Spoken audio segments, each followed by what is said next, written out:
ഫലസ്തീനിലെ ഗസയിലെ ഒരു പാവപ്പെട്ട ഖതീബിന്റെ പോസ്റ്റ്.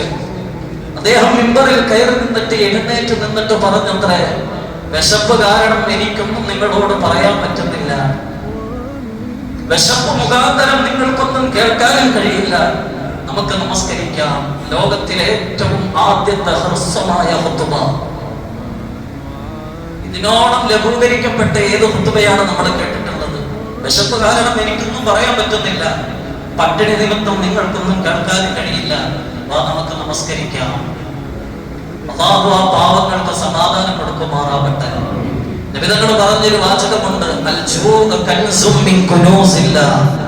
സ്വർഗം നേടിയവരുടെ ഒരു നിധിയാണ് വിശപ്പ് എന്ന് നബിയുനാ റസൂലുള്ളാഹി. അവർക്ക് നാളെ പരലോകത്ത് പറയാം, പടച്ചവനെ, ദുനിയാവിൽ ലോകം മുഴുവനും സകല സൗകര്യങ്ങളും ആർഭാടങ്ങളും അനുഭവിക്കുമ്പോ ഒരു നേരത്തെ ഭക്ഷണം